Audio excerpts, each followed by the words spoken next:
Welcome to the New Process Podcast. Learn all the tools, methods, and best practices combined with people, emotions, and a human-centric mindset to rethink your process and push it to the next level.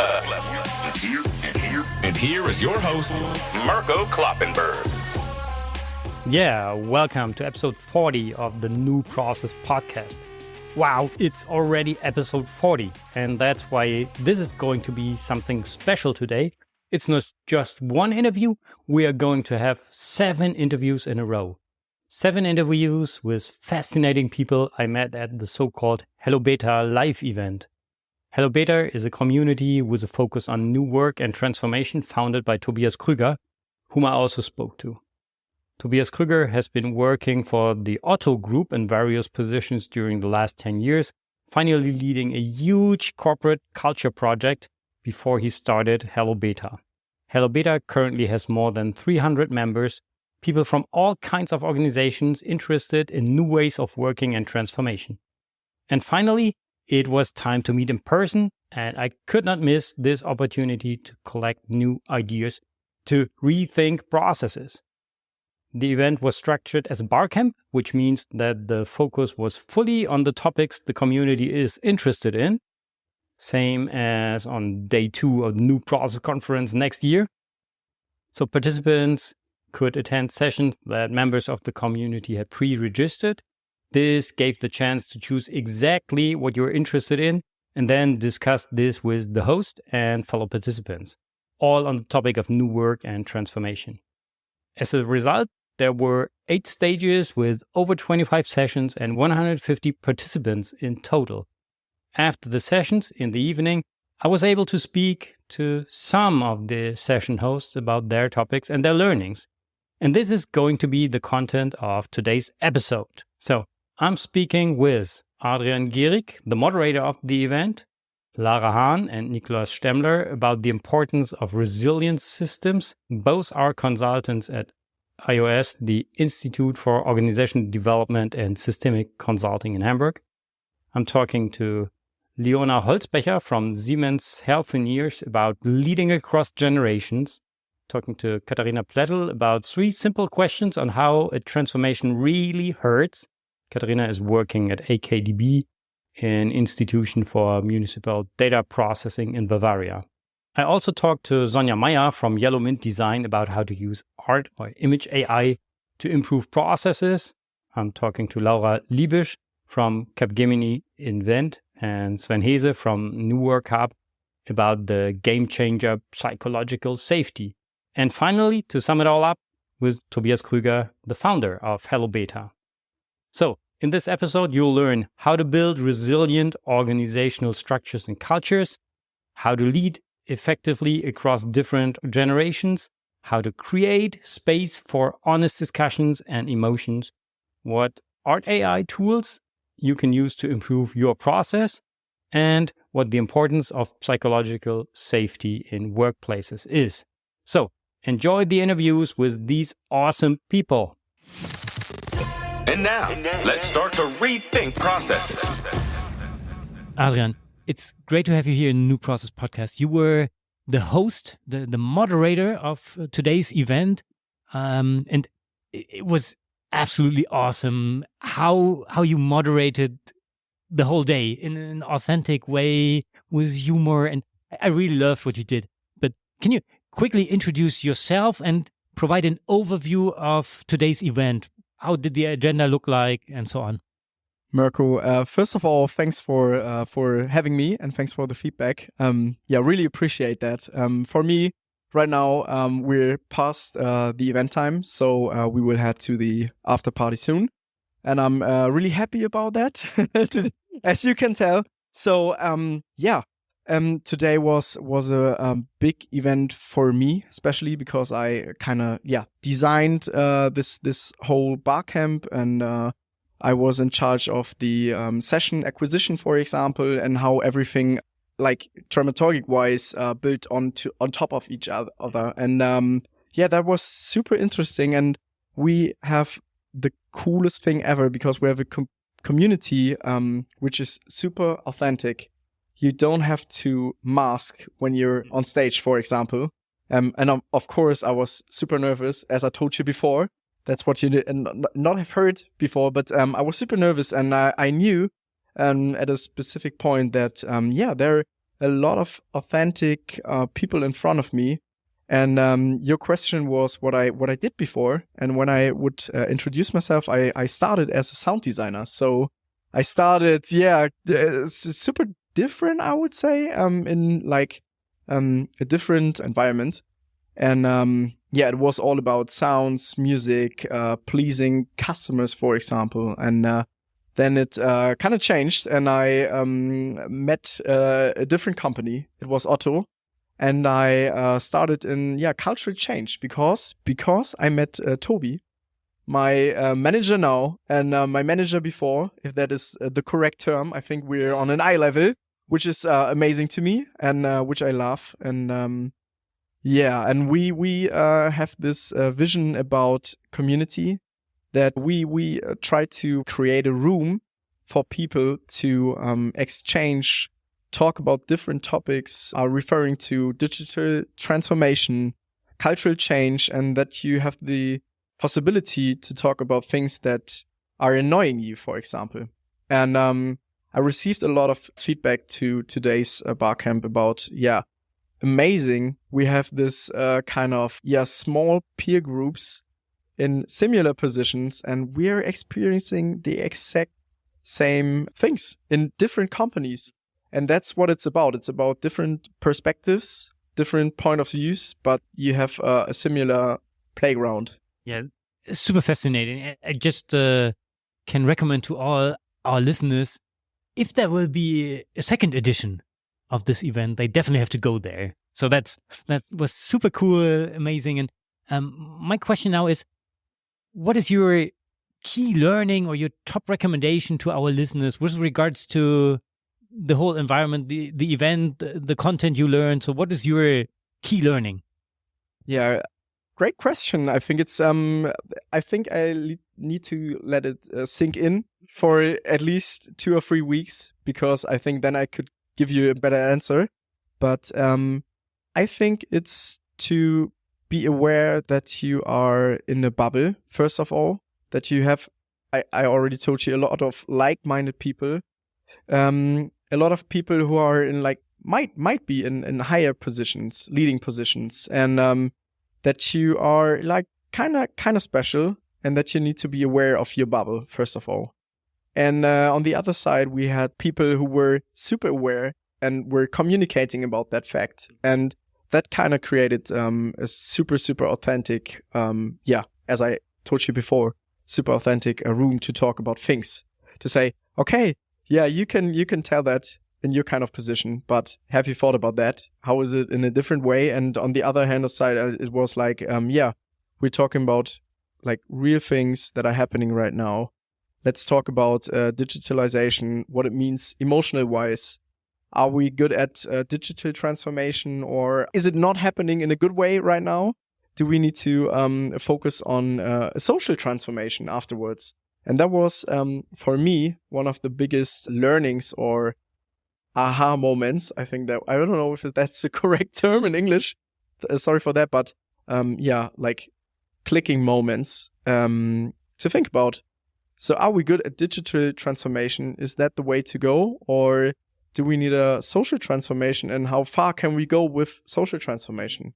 And how can we discuss emotions at work, for example? For example, if you're experiencing loss, can you debate about that at work? Or, what kind of room and environment do you create? And I think we made a good first step to create this kind of room. It's not what we created. It was all about the people. It was all about the people who were there and made it happen to have this kind of atmosphere. And sorry for not answering directly. That's perfect. And I think that's perfect introduction of this episode. So we're now going to talk to some of the session hosts and try to find out what they shared with the community. And I'm already really looking forward to the next Beta live event. Hopefully there will be one. And Adrian, thank you so much. And now you can enjoy the after show party. So see you there. Yeah, Lara, Niklas, after an intense day, I'd say. It's great to have you here to talk about your learnings, why you were here. But first would be super cool if you quickly introduce yourself, who you are, for what company you are working, and then we go deeper into the content. Yeah, thank you for having us. I'm Laura. I'm a business psychologist working as a systemic consultant. And we're coming from an organization that works on organizational development. So we work with all kind of people in organization that want to transform themselves or that have topics about leadership, coaching. So that's all kind of things that we do. And in that context, we're here today to talk about resilience, because I think it's very important that we look at how can we become more resilient in the world that we live in. Yeah, the consultancy we're working for is called, in English it's actually iOS. We are always getting confused in German with the Apple software. But yeah, it's EOS in German. But yeah, that's where we work for. I'm a organizational psychologist as well. But actually part-time. The other half of the week I'm producing content myself. I'm producing YouTube videos for psychology, but not organizational psychology, more psychology in general, like biases, how we think as humans, and maybe what makes a happy life, and yeah, topics like that. So I have the passion for science. Yeah, I saw that already on your LinkedIn profile when we connected a few hours ago. That's super interesting. Maybe we can do a solo episode on that somewhere later in the future. But you already said you were talking about resilience. So what was the session about? Yeah, maybe I can start. We started with just like 15 minutes input. Because we've gone through many businesses, many companies with our topic resilience as a duo actually, and in a late night session concepting for a client, we were just how can we condense our information, or how can we put it just in one picture? So we actually created kind of a model, maybe you can say it, maybe just a support for thinking about resilience in a more holistic way. So it's in the middle. It is about the mindset, then the behavior, and the context. So in which context are we in? Which mindset do we use to position ourselves, and which behavior are we showing, or which behavior are we showing purposefully? So just giving an overview about that, and then jumping right in a discussion with all the great minds here at Hello.Beta. Yeah, cool. And what would you say? What are the 3 top recommendations based on your experience, which you would share with our listeners here? So hard. Top 3. Well, first, I think, as Nicholas just said, if we look at our mindset and our behavior, a very simple trick is that you have the choice. So you have a choice which mindset you choose, and you also have a choice of what behavior you choose. So in a daily business, you have stresses coming in, you experience a lot of stress, and we tend to go into behavior that is not very helpful. So we stay late at night at work, and then we have problems sleeping, and then we down a bottle of wine, and then it just kind of goes from there. But we can take a conscious choice to do something different and to choose a behavior that is more helpful in stressful times. And then I think a second one is really to start talking about resilience in teams and organizations. A lot of organizations give the responsibility to the individuals to say, okay, let's do a workshop on resilience, that the individual can just become stronger with what we're doing. So I think it's talking about it as a team, as an organization. What can we do on all different levels, on like a cultural level? How are we being with each other, but also on like a structural and a process level. And I think that's where we need to start making decisions that are resilient for a team or an organization as a whole. Yeah, just been asking myself what to add, but maybe looking at context, because this is really our main message, not only looking at individuals and looking at the bigger picture, at the organizations. I think it's always helpful to look at the distinction between the 3 levels of processes, structures, and culture.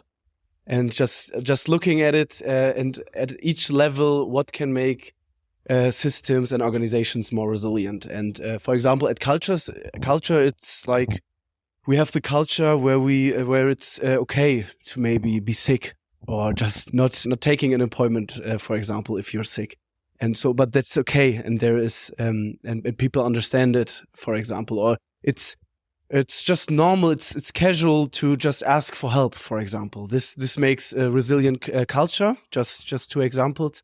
The structure, which structures do we have? Like, is there maybe, for example, if I'm sick or if I'm just completely overloaded and it's way too much to handle for just one person, is there a structure of 2, 3, or 4 people who have the same knowledge and the same knowledge about the client, but also knowledge about their expertise to just jump in and take the role or take the client, for example. And the last level, the processes, like which processes are there which can help and make us more resilient. And actually, Lara has a pretty good example. You're just hoping I have a good example. I think if we look at processes, it's a lot about what do we do with our information? So how are we set up? Even if we look at IT, for example, how do the processes work? Can we look in previous tickets? Do we know what's happened before? That makes it easier for every individual to kind of step into the process at any given time. So if someone quits, for example, as an organization, someone might be gone just the next day. We've all maybe experienced it. Garden leave, gone. What do we do? Do we need to rebuild all the knowledge in the organization? Or can we actually connect there? And do we have processes that help us to retain information and to, in a way, make our work easier or prevent it from being very stressful? And I think we could probably go on and on about examples that we all know. And in every working reality, the processes mean something different. I think for us, it's maybe we don't have PowerPoint. So we paint all the flip charts and we draw them ourselves every time for every workshop. And sometimes we think because it looks pretty and it's very nice, it's personal, but sometimes we could maybe one day we just start and have it in a different form so that we can take it and it makes it easier, especially if you have full calendars and a lot of work going on. Wow, super cool. Thank you for these insights. And I think it's definitely worth to have separate episode on this in the future. So thank you very much. Have a great evening here. Enjoy the beer and the party. Vielen Dank. Thank you. Thanks. Leona, you hosted a session on leading across generations. I found that super interesting, but can you tell us a little bit more about who you are and what the session was about?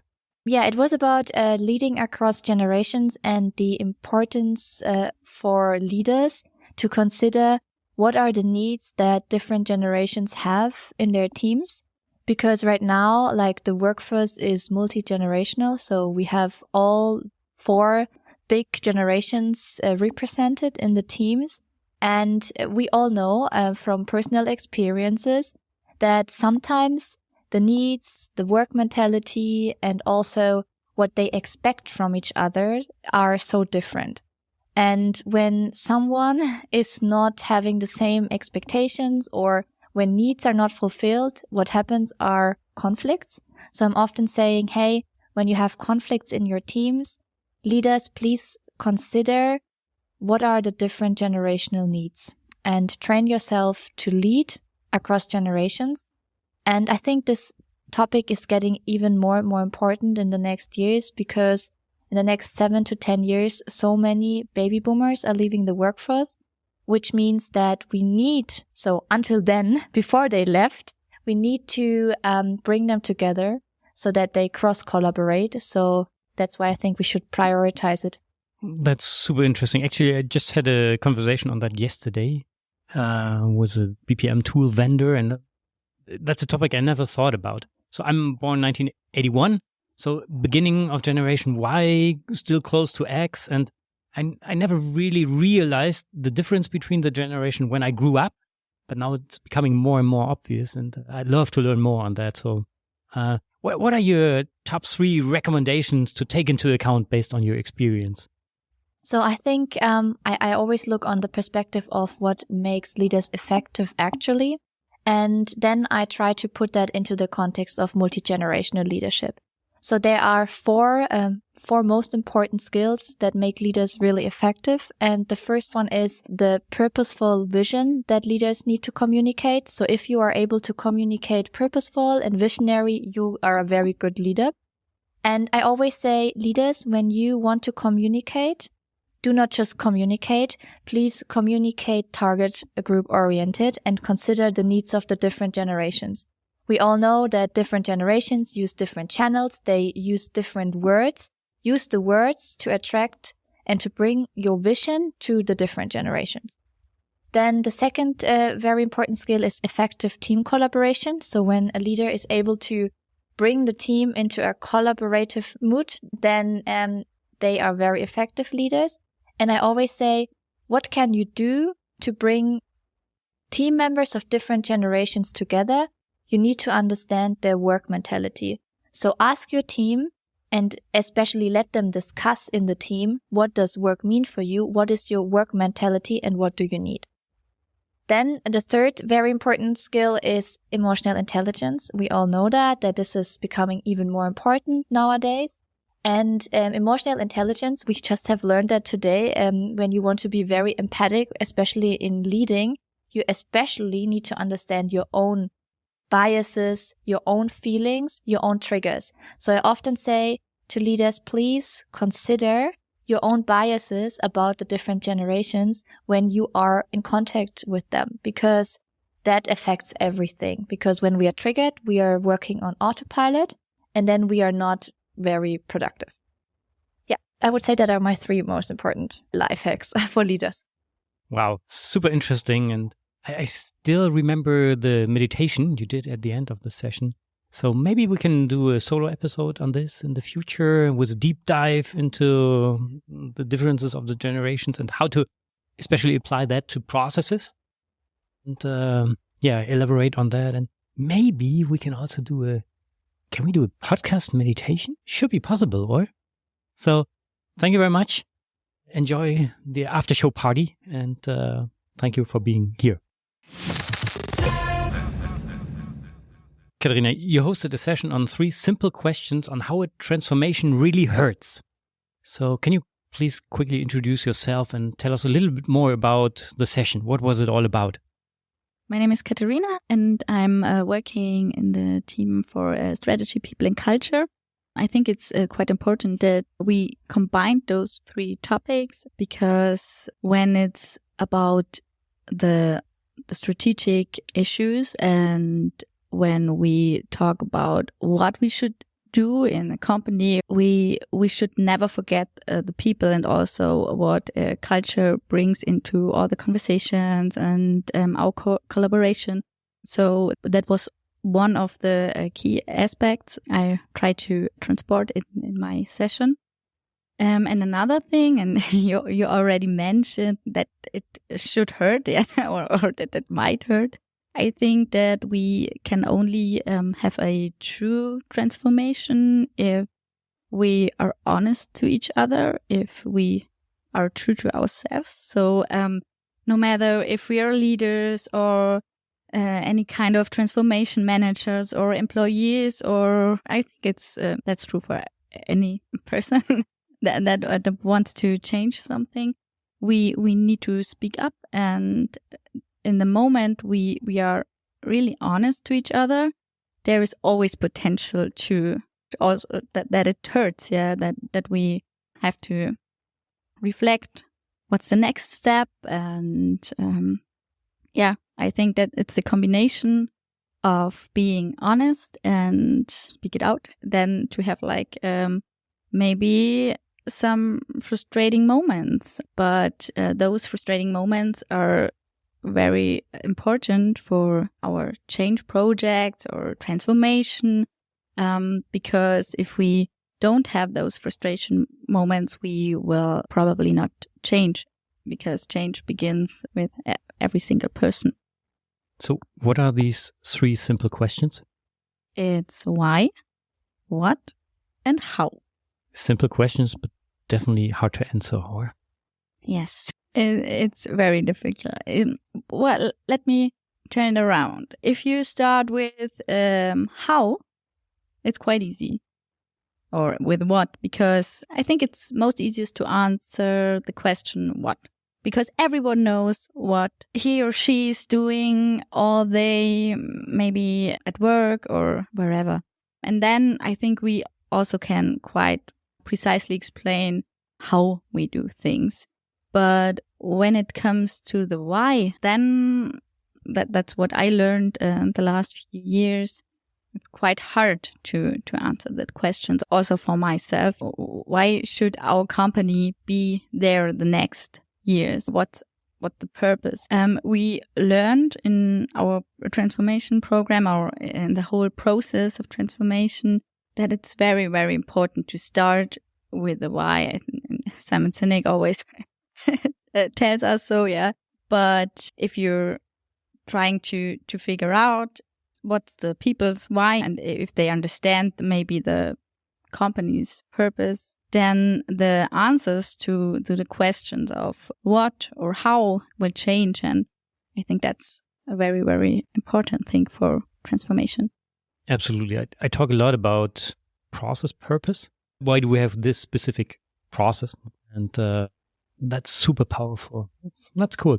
Thank you very much. And what are your top 3 recommendations based on your experiences to take into account? Well, it's the honesty. Honestly, it's the honesty. I already said that, but I think that's most important. And I think if you're doing such a format, if you're doing any method within a transformation process, then you always have to set the stage for the participants to allow them to be honest.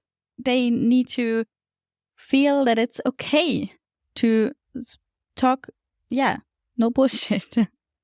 Emotion is a very, very important thing in this context. So if someone's crying in such a session, I think that might be a good sign. Not always, but it can be something really powerful for the whole group. And well, another thing is also that you need to give people the room to discuss. So not only the honesty, but also to the time that the management gives the company the time to reflect and also to discuss on the topics, to grow, to learn.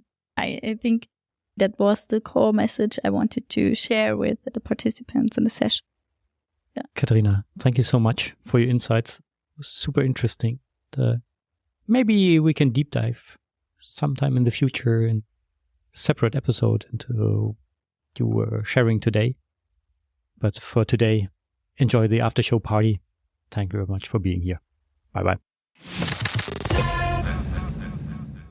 Actually, I was immediately triggered when I heard about the session, how to use art or image AI to improve processes. So I'm thinking a lot about how to rethink processes, and I had to go into this session. That's why I'm super happy to have you here, Sonja, to tell us a little bit more about how to use art AI or image AI to improve processes.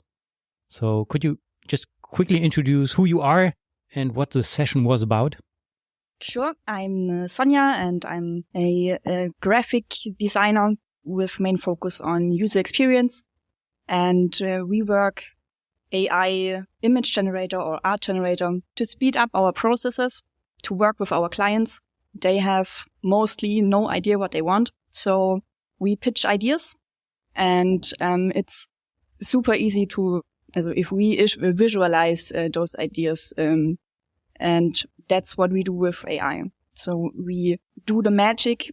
I always say it's like we cast a spell to the AI generators, and if we do so, the AI mostly do all the magics.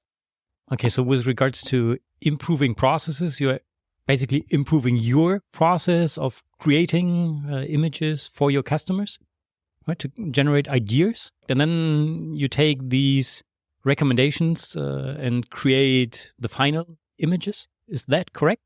Yeah. Okay. Perfect. And what are your top 3 recommendations based on what you are doing to our listeners? You always have to learn how to prompt, and you learn with every project you do. And every build generation AI is different. So it's kind of a language you learn, you talk to the AI, and that's what we... Isn't that somehow spooky to talk to the AI? Well, I'm always nice to it. No, it's simply a tool that helps us to get faster, better. And we don't need to work with, we love to, but we don't need to have to work with lots of freelancers. We can do most of the work by ourselves. We don't have to talk to many people about our ideas. They understand something else and so on. So it makes work for us pretty easy. One final question. Do you have a recommendation on which tool to use? Or is there one single tool you would recommend or different tools? We use Midjourney. That's an art AI generator.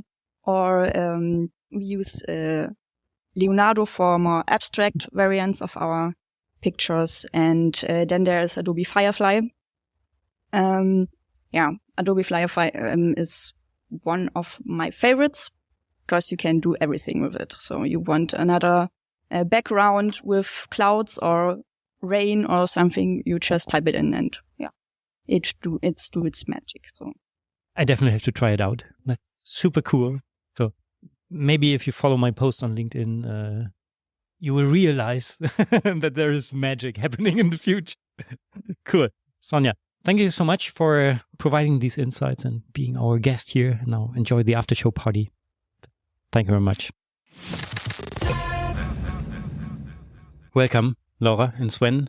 You both hosted a session on game changer psychological safety. Can you just introduce yourself and tell us a little bit more what the session was really about? Yeah, of course. So I'm Laura Liebisch. I have a very big interest in psychology, psychological factors, human factors on the workforce, at work.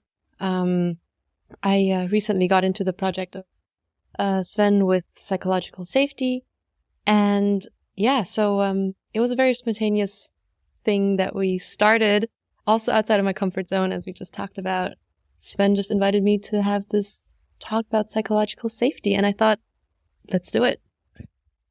Thanks for asking. I'm Sven. Sven Hese. I'm like an organizational developer, strategic advisor.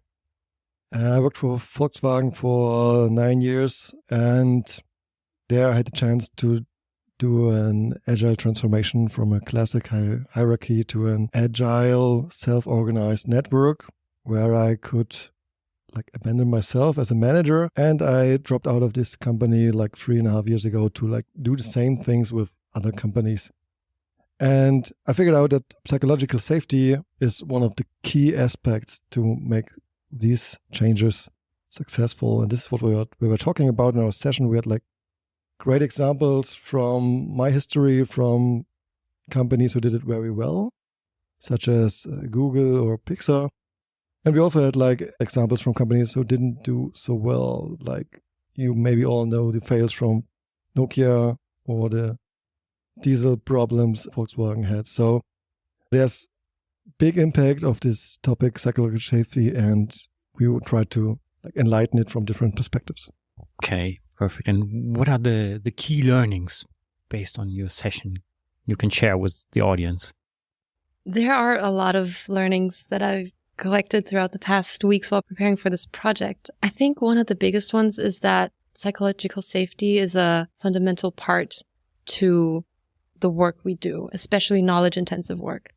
We need to create a environment where it is safe to make mistakes, safe to fail, and also learn from these failures. And it is important to celebrate also failures. That's what we've seen from some of the success stories that we also shared during the session, that in companies where failures are celebrated, there tends to be, greater learning and also greater innovation. And I think that is a very big learning. And of course, how to establish psychological safety or how to foster it within a team. I think the biggest learning was that you can talk about it a lot, but you also have to have role models that you can follow. You need people to show it is okay to be vulnerable. It is okay to say, at the moment, I don't know. Or there's also very, very important to have leaders who say, hey, I need to hear your perspective on this because as a matter of fact, I am not an expert on this topic. And I would like to add the business perspective of this, or like the reasoning why we should all look on psychological safety. There are many topics out there and many companies I talk to who really doubt about many things we're talking about, like new ways of working, agile working. But in contrast, psychological safety is really a thing. There are studies out there, there are examples of companies out there who really have proven that they could improve their way of working, improve their results, their financial KPIs when adopting to these methodologies, to these ways of thinking, and to this like mindset on being psychological safe. And this is why we shouldn't like see it as a hype thing everybody is talking about, but instead of this is a real thing companies should focus on. Super cool. Thank you for these insights. We definitely have to dive deeper into that, but not today. So enjoy the after show party. Thank you for being my guest today and have a great day. Bye-bye. So we can't finish this episode without having an interview with Toby, the host, the founder of Hello.Beta and the host of this day, of this event. Toby, can you just quickly introduce yourself and summarize what the day was about? Actually, thanks for having me. For sure, I do. Actually, I guess from my perspective, the day is rather like not a day for us, but rather a day for the community. What we try to do is like creating a safe space for all the people doing all the good stuff out there and bring these people together to inspire the people and to also to share best practices and let's say like creating learning environment, you know.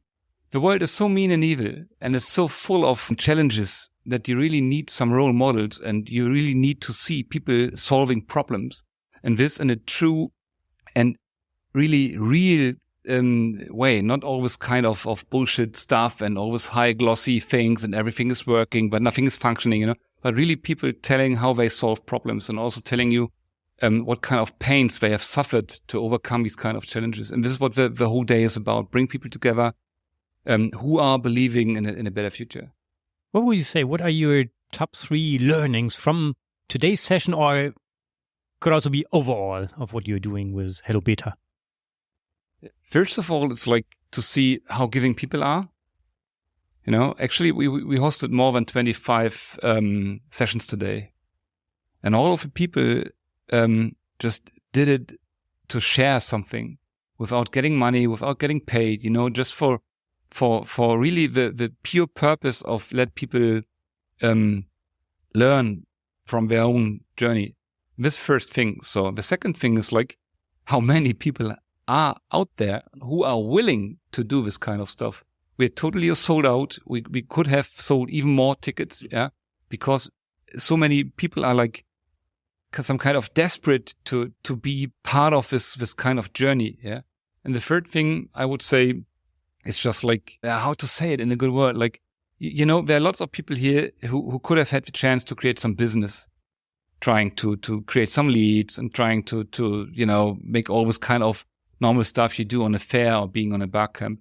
And this, at least from my perspective, did not have taken place at all. Nobody was like running around saying, you know, this is my card, and how it was really the space for let's develop together. And that's the third thing. And this is something which I was not quite sure about if people, if it's really happening, you know. And so these are my big 3 ones. Super cool. And I just have to say a big thank you to you to providing this platform with all these super interesting insights we had today. So I'm taking a lot of ideas home, so many cool contacts and topics we will definitely deep dive in afterwards. So thank you so much for being the host and my guest here today. Thank you very much. Thank you. Bye-bye. Let's recap today's new process inspiration. Wow, what a day. I hope you liked this different kind of format. For me, it was really inspiring to participate in all these sessions and to talk to the session hosts afterwards in person. So recording interviews in person was a completely new experience for me, and I really like that. And hopefully there will be more in-person interviews in the future as well. So some topics were really new to me. For example, I wasn't aware of the connection between the different generations and processes. So maybe because I was born in 1981, probably in the middle of all generations right now, and that's why I'm not so much aware of the differences. But I'll try to invite Leona to a separate episode to deep dive into this topic, because I'm really interested in that and the effects of the different generations onto processes and how to take that into account. I also really like the 3 questions on why, how, what, for sure, and how to use these to get people involved. And it totally reminded me of my own experiences at Lufthansa Group when I was leading the Zukunftscontainer project, which was a cultural change project.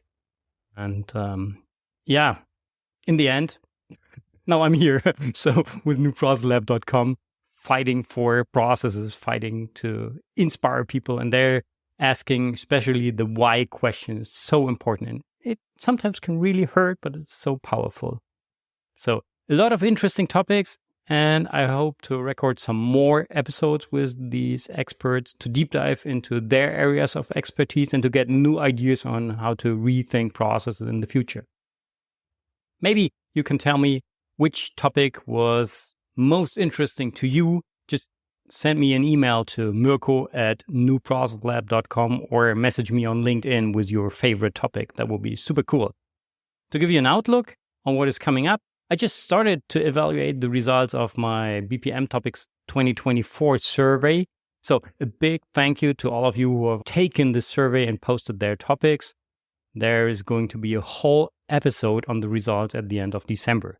In addition, we'll have another expert interview coming up at the beginning of December and a long, very long pipeline of cool guests for 2024. But for now, thank you much for listening. Have a great day. Bye-bye und auf Wiedersehen. You've been listening to the New Process Podcast. Make sure to subscribe so you don't miss the next episode for more tools, methods, and best practices to rethink your process and push it to the next level. Thank you for listening. Before you leave, some of you already spotted something new on newprocesslab.com, which I'm going to launch within the next few weeks. So just take a look there and maybe you'll find it too and be one of the first to sign up for whatever is coming up. So have a great day. Bye-bye.